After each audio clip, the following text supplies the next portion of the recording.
Hello, care leaders. My guest today is Mike Parsons, and today we're going to talk about the story of Barchester Healthcare. For those of you who don't know Mike, he was the founder and chief executive of Barchester Healthcare. Over 22 years of his guidance, Barchester grew to be the biggest private pay care group in the whole of the UK. This journey all got started when Mike looked for care for his mum's two elderly aunts, but wasn't happy with the standard of care home he found. The rest, they say, is history. An interesting fact about Mike is that he thought of the name Barchester while taking a bath. Today, we'll learn more about Barchester Healthcare, how it came to be, and also what the growth journey looked like. Interesting things that you can expect to learn from this episode include Mike's vision for the company and the type of care homes he wanted to create when he first set out, some of the biggest challenges he faced in the early days of building and funding Barchester, how he always surrounded himself with like-minded people and empowered his colleagues to take ownership of their responsibilities, and his hopes, dreams and aspirations for the care sector. My name is Simon Parker, and this is the Care Leaders Network podcast. So, without further ado, please welcome Mike Parsons. So, Mike, how did you go about starting the biggest private pay care group in the UK? Casting my mind back, it was in the 1990s that my mother had two aunts, both of whom needed care. They were in need of care. And I did the dutiful son bit. I drove around at weekends looking at care homes in different parts of the country. And I have to say at the end of it, I was quite shocked by how awful they were. And that started me thinking. And a few years later, at the end of my advertising career, I'd spent quite a lot of time in the States. And in the States, I'd seen some really very, very good care quality facilities. And I suppose, if you like, that was the light bulb moment. I thought, why can't we do that over here in this country? And so I did. I mean, without any experience or anything, I started Morton Hill Farm. Morton Hill Farm in the Cotswolds was the first care home we did. And it took off from there. Started with one care home, ended up with 200 and something. Obviously, within of itself, that's really quite the journey. So, back in February 1992, when you founded Barchester, obviously you said that the care homes were awful. Was that just kind of all of the typical, almost cliches that people worry about with care homes? I'm presuming it was just as bad as one might imagine. Well, you've got to remember, Simon, back in those days, most care homes were run by local authorities. And they just, I mean, quite frankly, and to this day, they just don't know how to do it properly. Some of the care is quite good, but the rest of it is pretty lousy. So in starting Barchester, I think you've probably heard the phrase, the mums test in this sector. Would I put my mum into that home? I've always utilised a different sort of concept called the my concept. Would I put myself in that home? And in creating Barchester, in creating Morton Hill Farm, I wanted somewhere where I could quite literally see myself spending my final days. I wanted a nice bar. I wanted a nice ambience. I wanted a nice environment. I want people around me who genuinely cared for me. Nice food, all that sort of thing. A gym, that sort of thing. So we created Morton Hill Farm, the first care home, and it took off from there. It was very successful. It was voted best care home of the year, and we never looked back, I don't think. What was the vision for Barchester when you got started? Obviously, you were trying to serve a particular need, a particular experience that you'd had at that point. Obviously, you got a grand idea for what you wanted to achieve with your first care home. But when you were looking at that first care home, were you thinking to yourself, right, okay, this could be really something. This could be a national business and something that other organisations would have. No, I never thought like that. I thought, let's do one. And then having done one, we did two more. And then having done two more, we did four more. And it grew like Topsy, as they say. I think the interesting observation is, where did the name Barchester come from? And I can tell you quite simply, I was sitting in the bath one day, and outside of my bathroom was a row of bookcases. And the door was open, and I was looking up at the bookcases, and I saw Trollope's novel, The Barchester Chronicles. And in the name Barchester, it kind of captured everything I wanted. It said Old England, it said country, it said probably some sort of pleasant setting. It just kind of encapsulated for me what we were trying to do. So I called it Barchester. It's funny that you say that, because you've told me before that the moment was in the bath, and I remember having a bit of a chuckle about that then.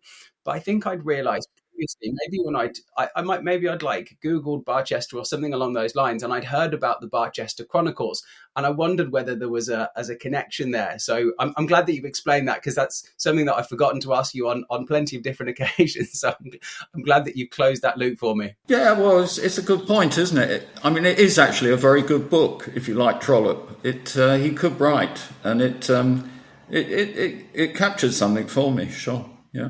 It's interesting where those moments of inspiration come, and where the inspiration itself comes from as well. Obviously, for any new business, you want to think about the name. It needs to represent what it is you're aspiring for, and obviously that caught your attention, and it as you say, it represented what you were looking to try and achieve. So yeah, the fact that it happened in the bath is just. I used to say I did all my best thinking in the bath, and of course I don't take baths anymore. I always take showers, so obviously I've stopped thinking. I'm sure there's still plenty of thinking going on, knowing the type of stuff that you've achieved. But one of the things I've got to ask, so like 99.999% of people can't build a business like Barchester. What do you think it is about you personally that's enabled you to be able to achieve what you did? Well, I think what we've been saying is that you need to start with a vision. Some people call it a mission. I prefer the word vision. I think it's greater than a mission.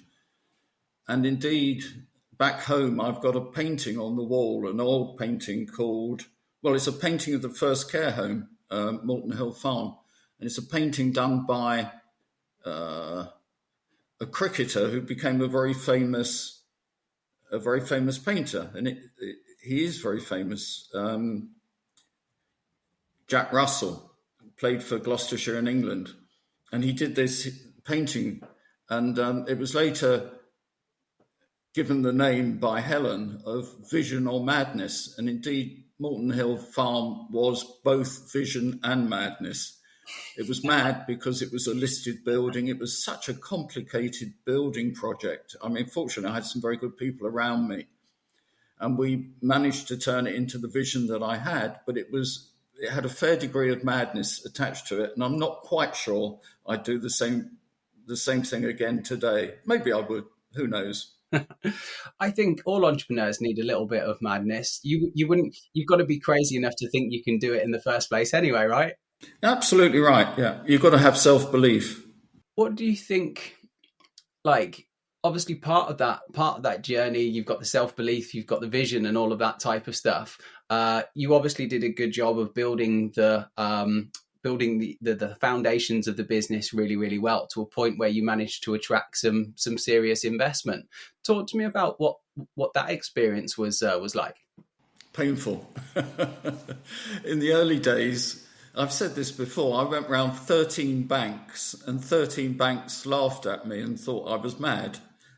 And fortunately, the 14th bank said, yes, we'll do it with you. And that was Bank of Ireland. And, they did have some experience in funding care homes, but I am eternally grateful to them and for saying yes. And I often am reminded along the journey that quite a few of the banks that we deal with today turned me down at the beginning. And I remind them of that as well. Oh, yeah. I was going to say, it'd be a shame not to highlight the fact that they missed out on a pretty big opportunity there. Indeed. And you raised money as well. You got some investors involved in the business. At what point did that happen, and how did that whole process come together? Oh, that's a good question. I'd made a certain amount of money, not a fortune, but I'd made a certain amount of money in advertising in my career. And I put all of that into Malton Hill Farm. I got another investor, a friend of mine, to put some money in. And then we got, as I say, Bank of Ireland put in £2 million, I think it was at the time. It was when I So that was a success. We then did Badgeworth Court just outside of Cheltenham, and we then got on to doing Hunters just outside of Cirencester. And by this time, I really did need some additional funding. Now, fortunately, through a friend of mine, we got to know David Lloyd, the tennis player, who was doing the David Lloyd Centres. And it's a long story, but through him, I met up with some Irish investors, JP McManus and John Magnier and Dermot Desmond. And they're guys with very, very deep pockets. And they kind of shared the vision and thus started a very long and happy process. Barchester is still owned by, to this day, by JP McManus and John Magnier. Oh wow! Okay, so I mean they've literally gone almost the whole distance. Once you got the foundations in place, they've been along for the whole ride with you. Totally, absolutely. And do you know, to this day, I still believe it's the case that they've never taken a dividend out of the company. They've only ever reinvested back in the company. So you know they've got a long-term vision, a very long-term vision. That's what you want ultimately. I mean, it sounds like. I know that you're one when you get involved in businesses yourself now that due diligence is obviously really, really key. Ben Allen, who obviously that you chaired Wellness and supported him and mentored him through the journey. He's made me chuckle the fact that the due diligence that you did on him before getting involved in that business.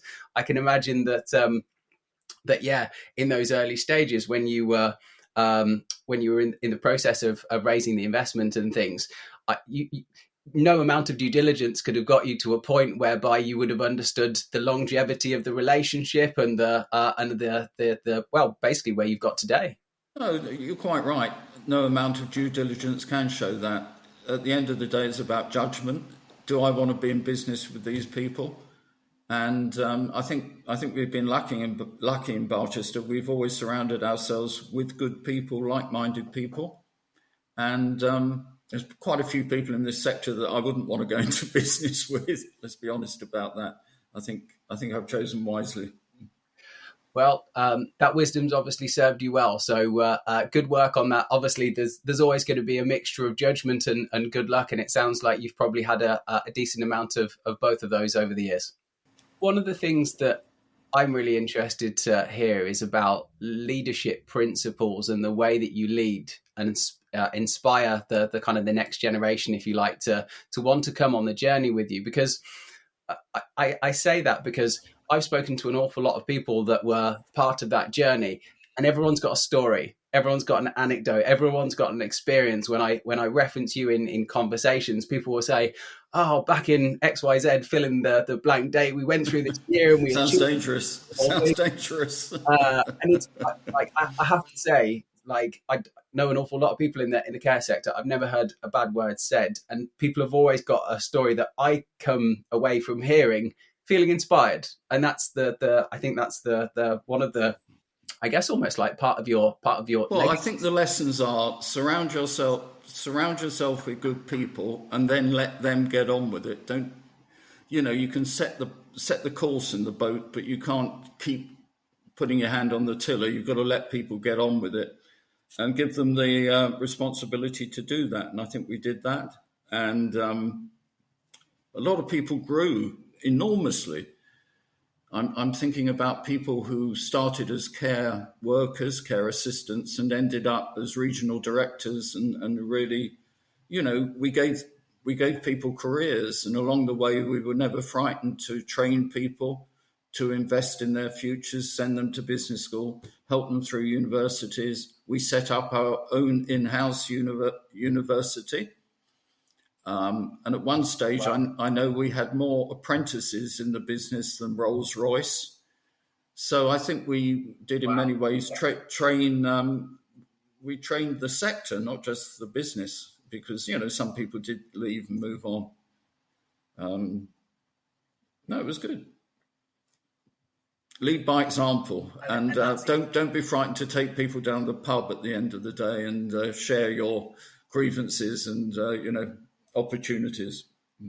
I mean, you've got to be honest and direct with people, both in positive context and in a negative context as well. Like that's the foundation of a good relationship with people. You've got to be straight and clear with them, haven't you? Absolutely. And, I'd always I'm not frightened to part company with people, but I've always wanted to part company as friends, not as enemies. So if something's not working out, tell them and explain maybe it could work out for them somewhere else, and then help them on their way. And I think that's a good basis for life, frankly. Definitely. Your initial point around setting the vision and kind of working on the strategy and things, and then getting out of the way of great people. I'm working on that myself. It's an interesting one. I don't know why. It's something that I wrangle with.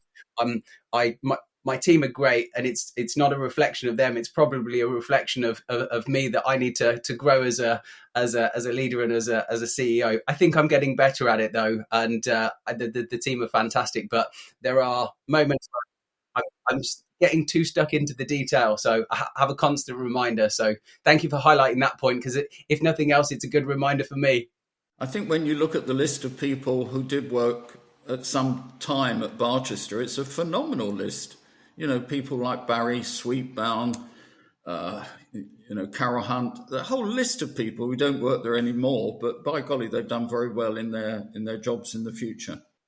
Definitely. I don't know Barry, but I know Carol, and fantastic lady, and she's done some awesome stuff in the care sector. So that experience within Barchester, that's all part of that trajectory as well. So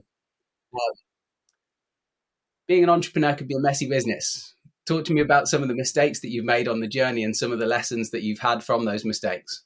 That's a good question. Mistakes. Does one ever recognise one's mistakes? One should. I think one can be too trusting in people. You can choose the wrong person as well as choose the right person. In choosing the wrong person, maybe they let you down, maybe they don't do what you think they're capable of achieving. What are other lessons? I've never been big on taking money. I'm not big on taking anything out of the business. I believe in making sure the business is well funded, well invested, and stable. And I think that stood us in a good place, frankly. Again, that comes down to the foundations of the business as well. Ultimately, you don't get to grow a business that's got 200 care homes. Was it 230 at its peak, something along those lines? I think Barchester today have got 251. Okay, well, I have to say, since I stepped down, I think the team that replaced me have done a really fantastic job. mm-hmm. And they are continually enriching the mix in that they build new care homes. I mean, that's the reason why it hasn't got much bigger, even bigger, is because they do sell at the bottom end and invest at the top end. So constantly the portfolio is getting better and better and better. And I think it will in the future. Yeah, there's a few organisations that have that model, and they seem to have done very, very well. So that just seems like sensible business to me. So what do you think that people misunderstand around what it takes to build a business like Barchester? It's not easy. I would never say it's easy. And I think the great danger in this sector, and probably you and I both, we're both guilty of this, is that we can kid ourselves. Actually, the sector is not that good. We've still got a huge number of bedrooms out there that don't have a bathroom. We've got a huge number of care homes which are literally 40, 50, 60 years old and are beginning to show it. And we've got to be absolutely honest and say, you go to the States, you go to Sweden, you go all different places around the world, you'll find better facilities than we have in this country. And that saddens me. But I think we are getting better the whole time. And I think Barchester has spawned a number of companies, some of which admit quite openly that they copy Barchester. I think you've come across, Simon, companies that say, yeah, whatever Barchester do, we do. And others that just do it and don't acknowledge where the original idea came from. But we have got a number of good companies in this country now. And you need my dad was a big, has always been a big petrol head. And he used to explain this concept to me that he calls the Formula One effect, whereby a lot of the innovations that we have in our cars today have come from Formula One. You need that investment happening at the higher level so that through economies of scale, the kind of high level innovations and things then become ubiquitous without the market, and that just becomes the standard. And I think there has to be in every single industry, whether it be the care sector or otherwise, you need those people that are really, really pushing the boundaries to take things to that next step. And I think that's something that You're absolutely right, Simon. I mean, it's a very good analogy, the Formula One. If you want to apply that analogy to care, Barchester was the first company that put in gymnasiums, put in bars, put in cinemas, put in all those sort of things. And now everyone's doing it. In fact, you probably know that I've just finished doing the judging for the Knight Frank luxury care home with a group of very good judges. We've got a builder, we've got an architect, we've got a banker. It's really good fun. And we've got a care expert in Bavner, a dementia expert. It's a really well-balanced judging panel. And we came to the conclusion the other day that, the quality is there, it's good, but everything looks the same.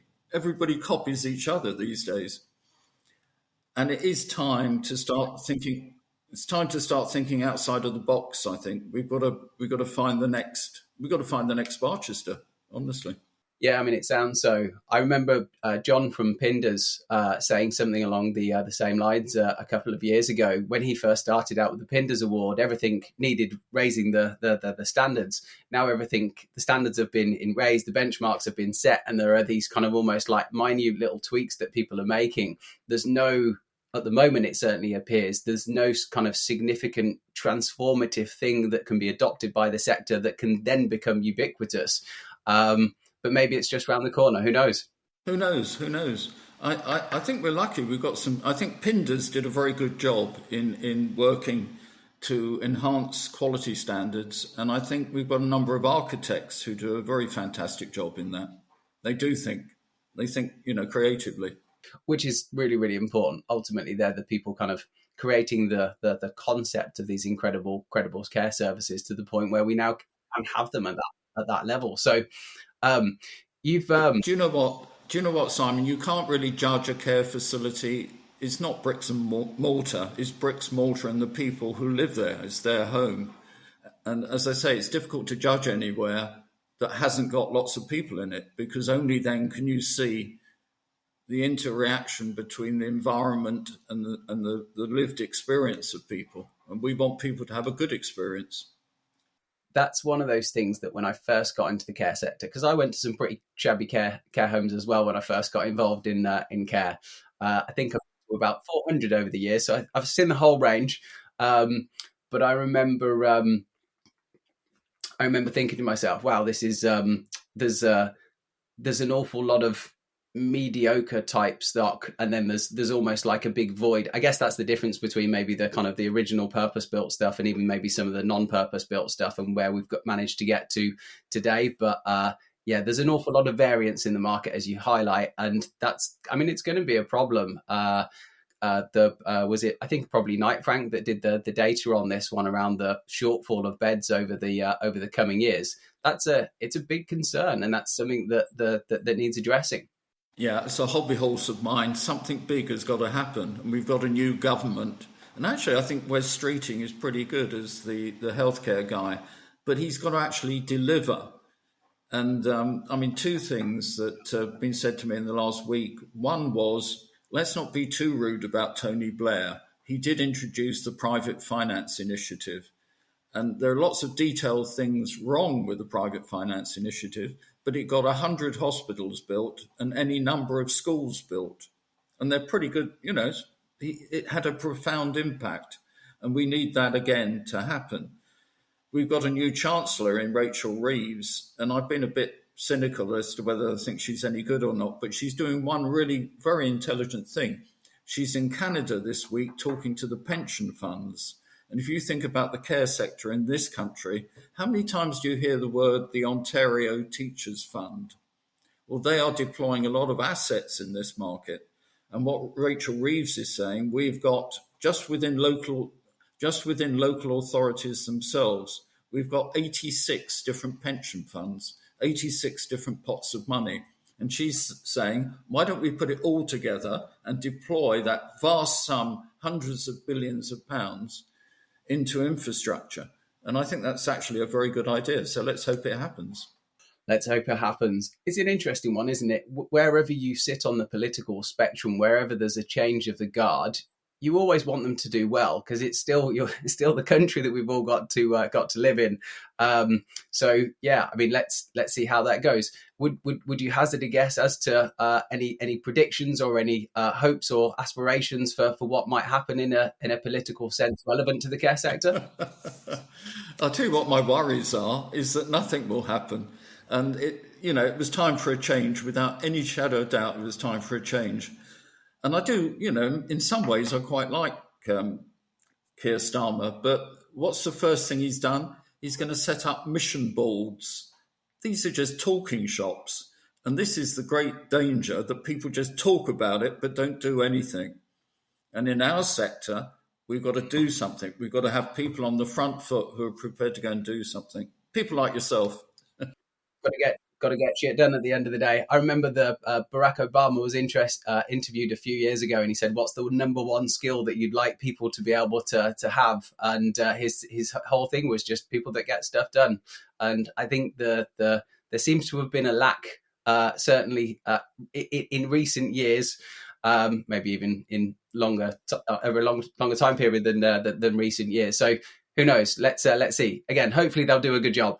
Well, hopefully. Do you know, I mean, you're quoting an former American president. I'll quote another one at you. I always like JFK, Kennedy's, ask not what your country can do for you, but what you can do for your country. And that is so right. We've got to have people who, have missions, have visions, have values, and deliver. We all want to live in a nice place, but we need people who can help us make it a nice place. I couldn't agree more with that statement. Let's hope that the standards being upheld in the new government more in that direction than the previous experience. So, well, I'll tell you what one of the first tests is going to be. The Care Quality Commission, the regulator, and we've all heard all sorts of terrible stories, most of which are true, about just how bad the regulator has been. And it's not just in care, it's in water, off what, terrible, off-gen, terrible. I mean, there's very few regulators in this country who actually do a good job. Martin Green, Professor Green, always quotes the Civil Aviation Authority as being a good regulator. They work with the airlines to make sure we are safe. And, I have to say they've done a very good job. Let's hope they continue to do so. We want regulators who work with us, not against us. Yeah, definitely. There's a lot to be said about the CQC. We could probably do. I was about to say we could probably do a whole podcast on it. I could probably organise to do a whole podcast series on it, let alone single podcast, given everything. I think you probably could. Yeah. That'd keep us out of mystery for a little bit, wouldn't it? So. Maybe a conversation for us another day. Maybe once things have started to transpire under their new leadership. So let's see where that conversation goes. But yeah, well, let's hope so. Let's hope they get a good leader. And herein lies one of the biggest and most important sets of circumstances there. I don't think Ian Trenholm won himself any favours. I think it might have even been you that said that because I don't think I knew this at the time, the fact that he'd come from a policing background, so his approach was always one of kind of investigation, the working on the basis that there's a problem rather than working on the basis that they're there to support, and that's a massive cultural shift. Yeah, I think that's dead true. Dead true. Yeah, it will require a very, very big change. So I'm interested to hear. So you mentioned you were chuckling a little bit the fact that some people have come to you and said to you, right, okay, we want to be the next Barchester. You've inspired us. We're gonna take your model and we're gonna make it our own type thing. And some people have been honest enough to tell you that that's the plan, and some people not so much. If somebody comes to you, an aspiring care home business owner, and they're thinking that they want to be the next Barchester, obviously has to add at the fact that no one has yet, of course. But what would you say to those people that come to you and ask for that advice? Say everything I've been saying to you. Surround yourself with some good people, get some good backers, but have a vision. You've got to see what you want to achieve and then go and achieve it. I think that's a wonderful place to round off today's conversation. Mike, I've really enjoyed our discussion today. Hopefully it won't be the last of our podcast. So yeah, I've really appreciated getting the download We'll on see you again, Simon. story. Thanks so much.